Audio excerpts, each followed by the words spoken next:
On the agenda tonight, we're going to be taking a look at Celine Dion performing all by myself on 4 separate occasions during her tour in 2008 called Taking Chances.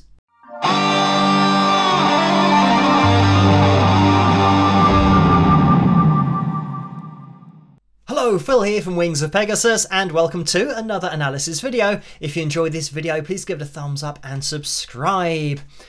So this request goes back probably years, but recently we've looked at Celine on the channel in quite a lot of depth, and more recently with her performance at the opening ceremony of the Olympic Games. But when I say that this has been years in the making, it's because somebody sent me an email saying that Celine Dion didn't perform live and she just only uses backing tracks and all this kind of stuff, and they'd lined up lots of performances of Celine's and then played them all at the same time, and they said, oh, they sound exactly the same. Now, with everything that I do on the channel is totally objective, and lining up audio and then playing it through and saying it sounds the same, great singers like Celine Dion will sound the same to the human ear. It's only when you start getting into the details of pitch analysis and looking at exactly what's going on that you can then determine whether a vocal was the exact same vocal or whether it was another great lead vocal that just happened to be pitch perfect and sound like that. Because as you guys will know on the channel, in the past we've looked at multiple versions of a vocal and it sounds pitch perfect every time, but every time you look at it in detail it will vary with the pitch monitor that we look at, because you can't replicate the same pitch perfectly 2 times in a row. And we have that video on Michael Jackson where he was trying to sing the same thing 6 or 7 times in a row, and every one of those was different, even though it sounded like it was the same. The other thing that you can do, playing live, if the drummer plays to a click track, then it will be, if they're a great drummer, they will be synchronized. Like each track will be exactly the same timing. So again, that's not an indication that it's just the same vocal on the same backing track. Click tracks are used live. So back to this analysis video. I've done a lot of preparation for this, taking 4 separate performances, isolating the vocals, running them all through the pitch monitoring software from beginning to end, comparing lines on screen. So I'm going to show you what I've come up with, and when I get this up on screen you'll see how, if I move here, we've got the first 2 performances. Because this is fan shot footage, the fans, and these are all different shows, they start at different parts of the performance, but because the band are playing to a click track, it means that we can synchronize them. So as we come along here, for example, the third person started recording at that point, but then the other 2 started earlier, and the first person to start recording at the beginning of the track is in the first position here. So now that that's explained, I'm going to make it full screen because it's going to be a bit small for you to see what I'm talking about. So the point of this analysis video is for the people that are saying that she hasn't sung live, she's always using backing tracks. So on her tours, there's no live vocals, it's all pre-recorded. We're going to look at it objectively and see what we can see.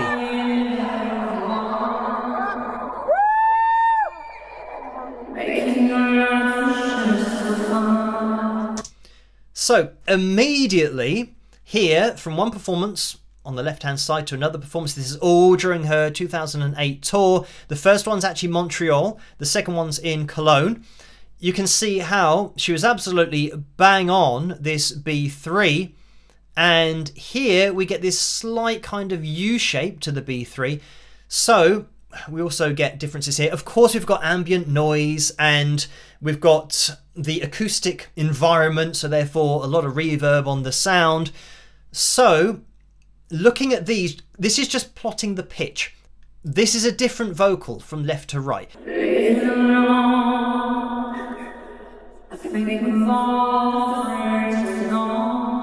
Another really good example here, flat of the B3, and we actually ascended up to the B3, and here we were flat of the B3 for that whole note. So for the people saying that she's not singing live and wasn't singing live during this tour, we can say that she definitely was singing live. This is absolutely a different vocal from one performance in one country to another performance in another country.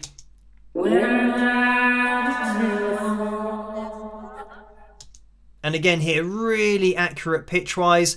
And I mean here, you could say, I mean, I think we've got a little bit of ambient noise coming in, so it hasn't quite picked it up. But the way that she allows her voice here just to flip up, that isn't as evident in this first one at all. Well, it's not evident at all, just a held note dropping down. But here, she just kind of flips up very quickly. And I'll just take that back so you guys can hear it. I'll get rid of the first one. Listen to her voice flip up.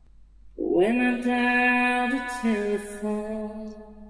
Dial the telephone. Up to that C sharp 4. When I dial. Actually, she didn't... I couldn't hear a flip up there, so this is why the isolated vocal doesn't show that. That was more of a when I dial the telephone, that kind of thing. So she didn't actually do the flip there. So again, I mean, this is just speaking to me as, you know, here descending from the G3, here ascending up to the G3. So this section for me is, yeah, 2 totally live vocals on separate nights. This is another thing that some people have said, that, oh, the verses are live, but the whole chorus is then a pre-recorded vocal that's then kind of jumped to or mixed into the live sound. But I've panned the Montreal performance into the left ear and the Cologne performance into the right ear, so that you can hear, when they are synchronized perfectly, the difference in timing, even though the notes sound exactly the same. Have a listen to this. So at the moment, there's no delay between left and right ears.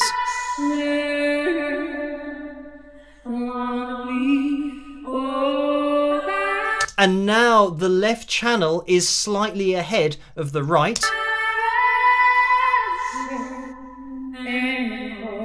And the same thing happened there. So Celine's phrasing was ever so slightly off or different from one performance to the next. So now as we work our way into, let's see where we are here, because again we've got variation. And here we were actually slightly flat here in Cologne, and then pretty much bang on. Started sharp here, but then pretty much bang over that line for Montreal. Oh, and hang on, we've got another one here. So this is now Prague that has appeared. And with this is interesting because Celine's performance in Prague, she started quite flat, actually between notes, and then went up to the B3 and then was pretty much over and descended. So again, this is a totally different look to here, where we were sharp and came down. We're flat and we go up. So now, when Prague doesn't match any of these 2 previous performances, so I'll just let it play through again.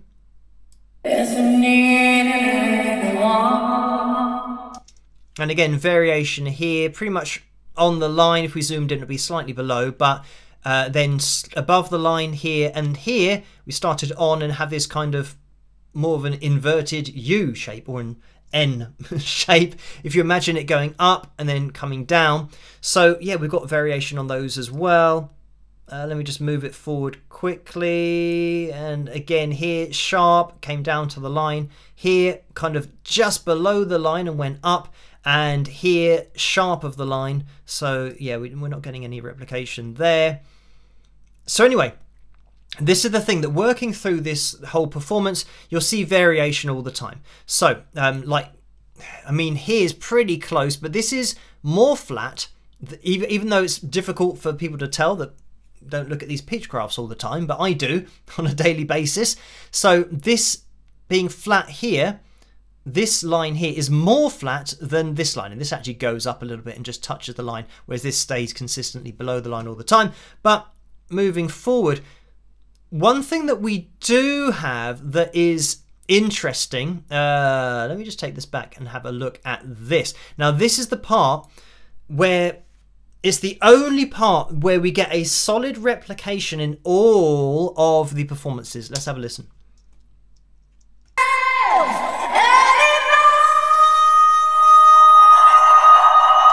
So I'm going to stop this here. Here, directly over, it's actually the D sharp 5, but it's plotted it, at least it's done it consistently on the D sharp 6. But directly over the line here, directly over the line here, directly over the line here, and here, there was a lot of, I think, people cheering, so it didn't really pick it up. but you can see that it's actually going up to being directly over the line.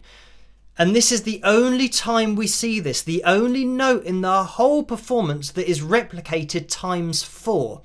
Everything other than that line is what I would consider, yeah, a totally live vocal, because we don't get any replications anywhere. And you see that across the board, you know, here ascending up through, here between notes ascending, here slightly flat, straight, and this one there must have been people cheering. And this is the thing about Celine Dion concerts. There's a lot of cheering and screaming. The good thing is that there's enough data here for us to be able to compare them and see that the only bit, like this for example, being flat of the D sharp 4 and here being sharp of the D sharp 4, all the other parts of the performance don't replicate apart from that one note. But as soon as we get anywhere past that, you know, like I've already said, you see variation in her voice and nothing's going to look the same. It's only in that one section that we have that.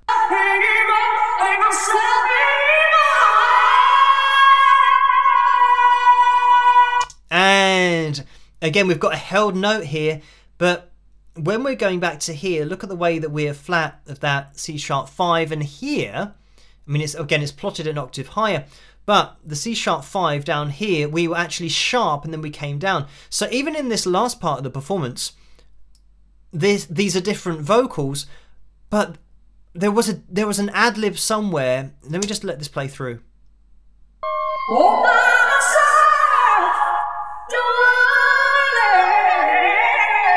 And you might be able to hear there that we've got an ad-lib on one of the vocals that isn't on the other vocal. So I think it was this one. Let's have a listen.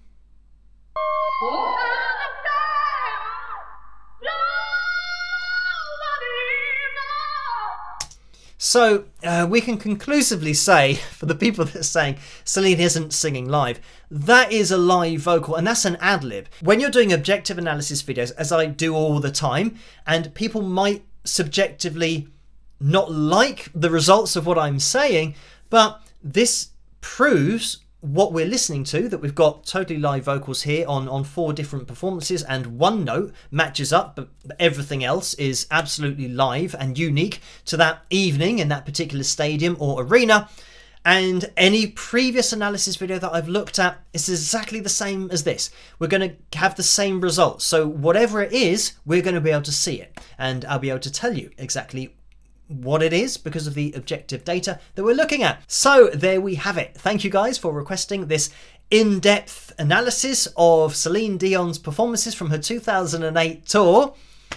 Keep those suggestions and requests coming in the comments section below. As always, let me know what you guys think, and if you did enjoy this video, please give it a thumbs up and subscribe, and I'll catch you guys at the next one. Rock!